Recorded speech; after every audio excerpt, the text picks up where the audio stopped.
Welcome to the Publishing Performance Show, the podcast that helps self-published authors turn their passion into a profit.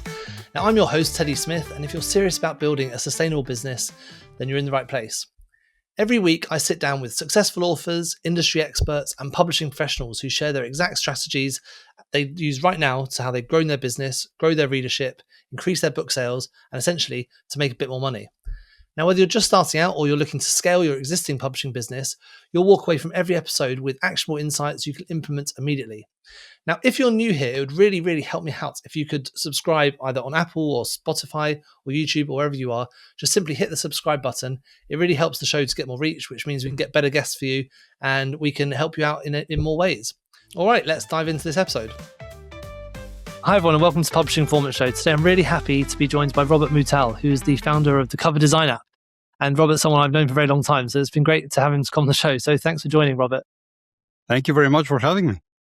No problem. So Cover Design app, it's an AI tool that helps people to design their covers. So why don't you just give us a quick overview of exactly what it does, how it works, and who's it for? Yeah, well, it's for any type of publisher, independent publisher who has a fiction, non-fiction, workbooks, kids' books, whatever.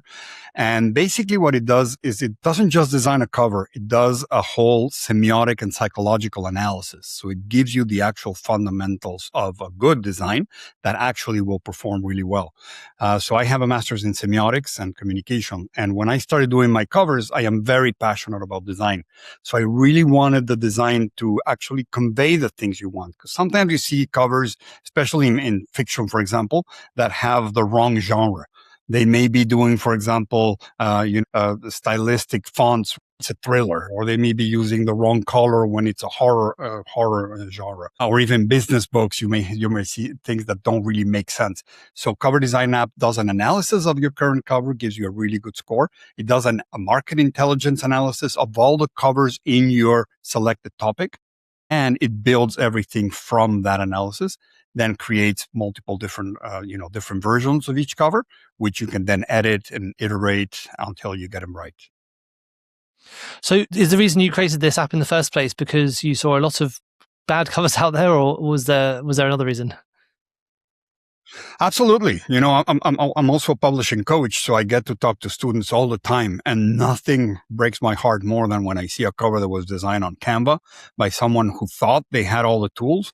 And then usually where they really mess up is in the typography, because they may get a beautiful image, stock image, but they may get a beautiful image, and then they put the font anywhere where it's kind of visible, but it's not the right size, the right proportion, the right alignment. And when they publish it, it looks very amateur. You can tell if a cover was designed by a professional or not just based on the typography. So, and I publish more than 60, 70 books as well. So I needed to be able to output really good covers every time without having to go back and forth with the designer, 20 times until they get it right. Because when you get a Fiverr designer, you have to, you explain the concept, they give you an option, you kind of stuck with it, and then you have to keep going back and forth. And every back and forth takes maybe a day or two. So I wanted to do something in under a couple hours, you can get your full package. Yeah, definitely. I mean, those Fiverr covers that you get, I think you can almost instantly tell which ones have been made on Fiverr by looking on Amazon. Are there any big mistakes that you often see self-publishers make? Well, using a bad stock footage, absolutely. Not getting the imaging right, trying to do too many images, trying to cram a lot of concepts in the same cover, not understanding color theory, not understanding typography theory, not understanding metaphors, symbols, metonyms, synecdoches, different things that are really, really scientific and that express things. Like when you see a flower, you immediately know it has to do with love. But if it's a wilted flower, you immediately know it's abandonment or hurt or pain. So you have to know all those things, and not everybody knows those things. They can feel them, but they don't know how to express them. Do you think, I've looked at data for my own book campaigns and seen this myself, but how much do you think a book cover impacts the sales? I think it impacts it enormously, especially when you're looking at your Amazon ads, for example. I say that two things are impacted by the cover. So when you're looking at your click-through rate, let's say you have 1,000 impressions on your Amazon ads, and then you have maybe one click.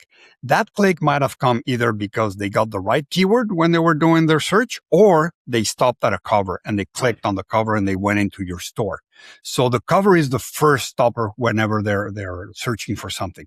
If they're not looking at it, they say that it takes about 3 seconds for you to evaluate a cover, and then you scroll on to the next one. So you only have 3 seconds to make a really good impression and take that impression into a click. And then inside the sales page, that's where you make the actual sale. And that's other factors. So it is a very important. Yeah, when definitely. I say we don't judge a book by its cover, we definitely judge it by its cover. Yeah, that's I always put that in front of presentations I do about advertising, about people not judging a book by its cover. When you're designing a book cover from scratch, like, are there any key elements that you're focusing on as an AI about which are the elements that go into making a good cover? Well, I want it to look creative. I don't want it to look too crazy and something not realistic. I want it to look unique, and I don't want it to have a lot of different elements that you can tell are kind of AI-ish. AI has become really, really good, especially now with making humans, for example. It stopped making six-fingered hands. So that's a big improvement. But sometimes it doesn't understand certain concepts, and you need to kind of nudge it and nudge it and nudge it in the right direction. Unless, if you don't know what you're doing, it's very easy to tell if a cover is AI. Just by the artifacts it creates, just by the text it may create, certain design elements that don't fit, that a regular designer would naturally put there, little ornaments, little bells and whistles that are just put there for the sake of filling the space. So you have to be aware of that. Some covers are beautifully designed with minimal elements. I mean, I saw the other day a cover by David Pogue. It's an Apple book, and it's literally just a little selector wheel from the original iPod. And it just says Apple, the thing, and the name. White, beautiful, simplistic. So it doesn't have to be crammed with Baroque type, Are there any other elements that you see on covers that are a big giveaway that the cover's been made by AI? Mostly that. Mostly when you see images that are way too surreal looking, that you can tell no designer would have come up with that. On the other hand, you don't want it to look like stock footage. You can tell a stock picture right away. And nowadays, many stock pictures are actually created with AI. So the line is getting really, really blurred, and it's harder and harder to identify. You can tell if it's a good design or a bad design. You can maybe no longer tell if it's AI or human. When you were coming to make your app in the first place, were there any key things that you wanted the AI to avoid making when it was making your book covers? I wanted to go based on semiotics and psychology. I really wanted that to be a central part of it. And I wanted it to justify what it was doing. Like, why is it putting that element there, and what does it evoke? So there's two things in semiotic. You have the connotation and the denotation. So what a book denotes is, basically the description of the cover. This is a car, going the wrong way. And what it connotes, it's this person is about to get into an accident. So there's a psychological level. And I wanted that to be very clear. And I wanted that to be very expressed for the user, that they understand why they're making the design choices. Because they can make any design choice they want, but I want them to know why they're making it. Not just, let's make it blue. Why blue? Why blue if it's a cookbook? Cookbooks should not be blue. They should be earth tones. They should be oranges. They should be yellows. Those are the colors that make you hungry. Blue is reserved for business, for example. Black is reserved for business as well, for horror. Red is reserved for either danger or romance. Pink for, more feminine. Light blue for little babies. I mean, there's many, many things that you understand from color theory that are culturally accepted worldwide. If you put all of those theories into practice about the color theory, how do you make sure that your book cover then stands out? Because if every book is sort of following the same theories, makes it more difficult to stand out, or would you just not use color? Well, that's the great thing about the market intel. So when you do the market intel, you type in your keyword. Let's say you're doing bonsai, how to make a bonsai, and it goes into Amazon, and then we create a little Chrome extension when you click analyze, and it looks at all the covers and it tells you what it saw. So maybe 70% of the books are green. Maybe 55% of the books use one single bonsai. and another ones use only text. So it kind of tells you which books are performing better. And you don't want to be so different that you want to be different enough that you stand out because it's a really good cover, but within the genre. So if all the books are green, you don't want your book to be orange because it's going to stand out for the wrong reasons. People going like, that book doesn't belong here. Why am I reading that book when all the other books are kind of playing in the same sandbox? And all of a sudden you bring, a totally different concept to the mix. And then it feels kind of yucky. That's kind of like what I express it. So you want to make it look genre specific, but not so crazy that it stands out for the wrong reason.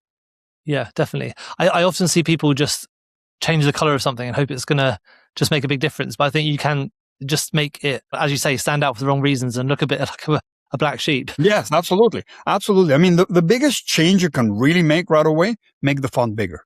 Make the font as big as possible. Actually, in Cover Design app, I have a little feature where once you've produced a cover, you can click on View Thumbnail, and it'll give you 3 different sizes because Amazon shows the thumbnail in 3 different sizes. On the results page, on the people also bought, they have a smaller version. So you have to, and if you can't read the thumbnail, then your book is invisible. Because that is the only time your customers are seeing your cover are when they're scrolling really fast on 35 results.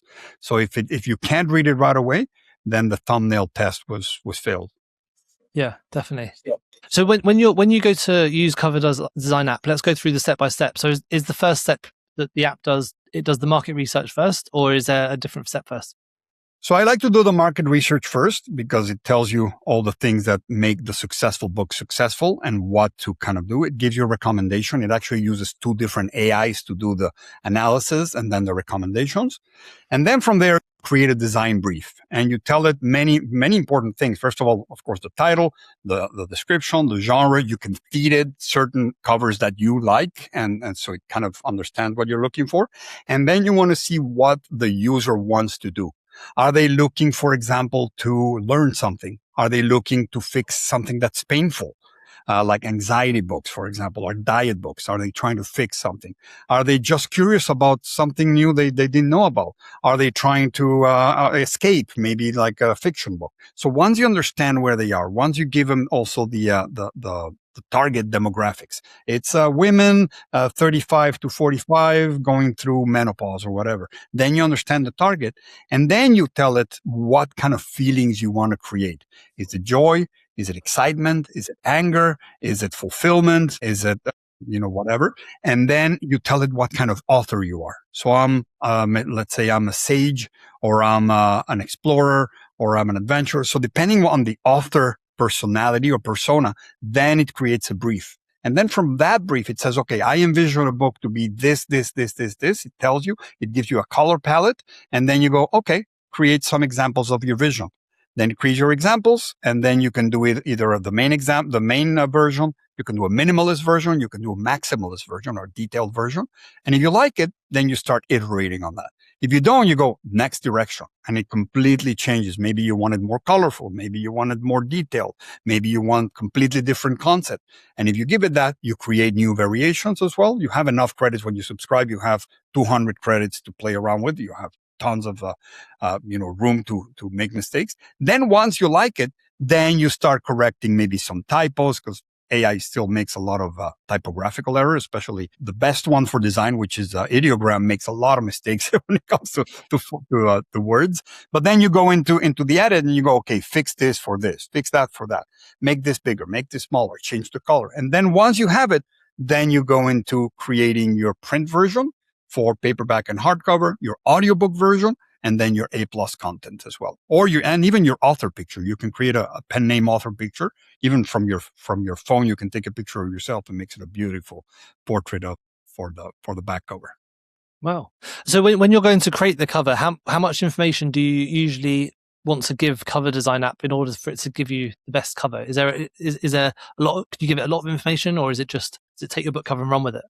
No, you give it enough information. You don't try to overwhelm it too much, because then it's going to give you the information, and that's where you can start having that conversation.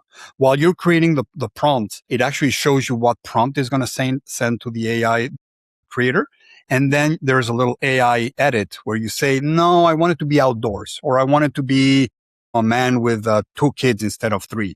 And then it starts adapting the prompt before you actually send it. So you're actually having that conversation with the AI as well. And then you can take that cover and analyze it back and do the analysis and see if it actually fills your psychological and semiotic requirements. So you can kind of have a bit of a conversation or a bit of a back and forward with the app, with Cover Design app, whilst you're designing that cover. You can give it feedback and suggestions and things like that. Yes. And the biggest feedback is when you see the image. And then you can go, for example, let's say you don't like something and you want to change it. You just verbalize what you want to change. And then you click on enhance prompt. And whatever your idea was, it's going to enhance and make a really good prompt, AI optimized, so it'll try to get the better results. Remember, AI is still very temperamental. So sometimes you may say, make this smaller, and it completely ignores you, gives you the exact same image. So sometimes you have to understand how to coax it into the right direction. And it's getting better and better all the time. But it's pretty good already. I mean, when you see something that's created in 30 seconds with amazing publishing quality, standards, it's already crazy enough to see that. Yeah, definitely. Are there any, for people who haven't done any design work at all before, do you think, are there any tips you have for them to find it less overwhelming? It's not going to be too technologically challenging for them.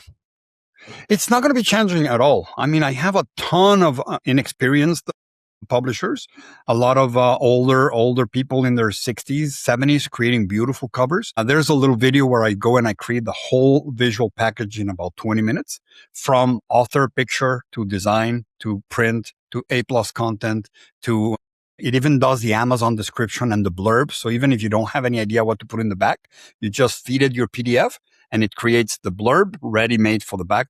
It creates an author bio, and it creates the Amazon descriptions with the proper formatting. You just copy and paste it into the Amazon KDP description module window, and it creates, the headings and the bullet points and makes it look very, very, very professional without any experience. Rarely have anyone ask me or send me an email like, how do I do this? Very, very seldom. And if they do have a question, I go in, I take a look at their cover, and sometimes I'll make some changes for them and just have them review it directly. Yeah. So nice. You have a really close contact with the users if they need it.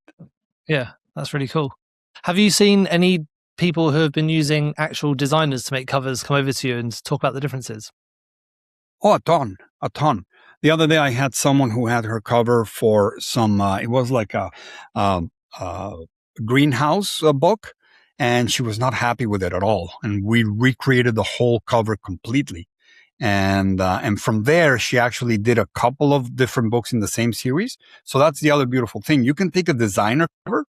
As long as you have a JPEG file of the cover, you can feed it into Cover Design app and you can edit it. You can change, you can remove the text, you can change the text, you can add a badge, you can remove stuff, you can change the elements in there while keeping the rest intact. Let's say you like the typography, but you don't like the central image. You can say, okay, remove that image, change it for this one.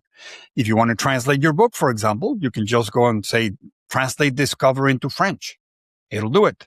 If you know what you wanted to say in French already, you can say, okay, replace, the art of war for, l'art de la guerre. And it changes it with the same typography, makes it fit beautifully. And it's uncanny. I tried to translate covers before using Photoshop, and it's a nightmare because now you have to make fit everything. Especially I speak Spanish. Spanish is 30% longer than English. So any cover I make, you have to make everything fit and squeeze it. Here, perfectly the first time. So it's really useful, especially when you're working with existing covers. Yeah, definitely. Now, when it comes to doing the A+ content as well, I always find it's quite good to try and match the cover design to the A+ content so that there's that continuity of the brand. How do you make the A+ content using the app? Well, what's that process look like? Oh, it's super easy. So if you have an existing cover already housed in Cover Design app, you just select the cover from the existing ones. If not, you can upload a cover. First thing it does is extract the color palette. From the color palette, it goes to the next stage where you upload your book. You upload either your description or your full PDF. And then it does an analysis of the book. And in the next section, you can select how many modules you want to create. So you can create 3 hero modules. They're all the 970 by 600, the big ones. I don't like the little tiny ones that are just a waste of space. I like the big modules. So it creates 3 hero images. one benefits card and one interior feature. So, well, the first hero image will show you book, 3D, beautifully put together with something relevant. And the copy was actually designed or written based on your book. Then the next hero image, the next two hero images, kind of similar. Then you have your benefits card, which will show 4 different cards of the benefits, why they should read the book. Everything color coordinated. And then if you have, let's say you're doing a coloring book and you want to show some interior pages, you just upload up to 5 pages and it shows them beautifully spread out. You can have them flying. You can do whatever you want there. And then download them all, upload them as your A+ content. You want to do your A+ content in Spanish or in French, translate and do the same thing. And you have the exact same A+ content in any language that you want. And you can also change things. If you didn't like the original image that happened, just edit, change the man for a woman, change the man for a boy, or whatever you want. What sort of elements do you usually try and include inside your A+ contents? Does it depend on the genre? What was the question? What sort of elements do you usually try and include in the A+ contents? Do you change that based on the genre?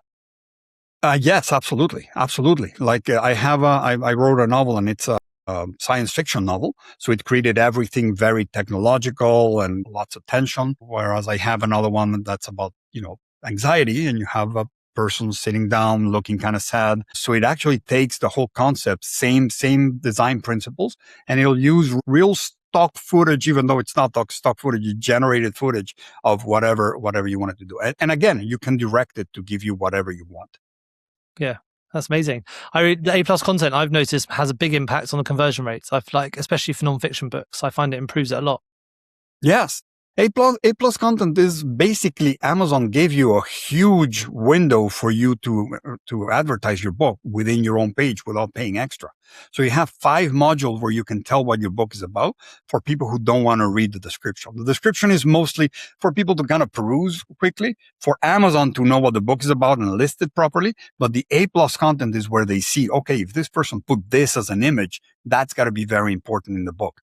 And it explains, it pictures the book for you. And people who don't have A+ content, they're just wasting a big opportunity on Amazon. Yeah. Are there any people who you think, the cover design app maybe isn't the right choice for them? They should get a full designer. That's a good question. I don't think so. I mean, no. If you're a designer, some designers don't like AI or don't like AI because it's very threatening, of course. But even if you're a designer and you know exactly what you want to do and you want to use A+ content as kind of like the starting point or the ending point, you can absolutely use it. I don't see any use case where you wouldn't want to do something like this. Because you can create a text only, it doesn't have to be an image. I have tons of books that are typography based, and where you say, I want the typography to be the central element and the only element in the book. And it'll create a beautiful book without any images, just beautiful type, properly aligned, properly placed. And it works. So I don't see anyone saying, no, I don't want an AI cover. I once actually went on a Facebook group and I offered people to give me their covers and I'll fix them for them. And they said, well, yeah, I want you to fix it, but I don't want any AI covers. I'm like, okay, sure. And I gave it to her and she's like, oh, that's amazing. Well, yeah, because you've got a bad AI cover. You have to get a good AI cover. AI is not a curse word. Yeah, definitely. One thing you mentioned at the beginning, which we didn't actually cover, was if you wanted to use your own image, like how does that work? Because I know a lot of photographers, they use proper photos and they want to include that. So how does that work? So that's still kind of an experimental aspect of it. There is a place in the beginning where you're doing your brief where you can feed it your own image and it'll use it. But that may be one case where if you already have a very, very specific image that you want to use, then you may want to integrate it with a designer. Yeah. But it does work. Like I'm working right now on a biography and I have the picture of the guy from the 1940s, and I'm going to be using that, and I'll let you know how good it turns out. But I think it's going to do a really good job. Yeah, perfect. Well, thanks so much for coming on. So, what if people want to get started? Where's the best place for them to go? I think I've got some links in the chat in the show notes for this, but where should people go to? Absolutely. So if they go coverdesignApp.com, it's just cover design app. I made the name supersimple.com/Teddy. I want to give your listeners a 10% discount. So if you type in a cover design app /Teddy, they get a 10% discount forever. So anything they do, they can cancel anytime. They, the subscription is very, very affordable. They can start it. If they don't use the credits, they can just pause it and next month if they want to start again. So it's very, very flexible for high volume publishers. It's really, really useful. For low volume publishers, it's very, very affordable as well. On Fiverr, you pay maybe $60, $70, $100 for a kind of crappy cover. Here, you're paying around $40 for your whole package. So it's you have as many designs as you want to get. How many book covers does the package usually get you per month on average? 200 images may get you, depending on how much you iterate, but 200 credits gets you, I don't even know, maybe 30 different covers plus A+ content plus author picture plus different.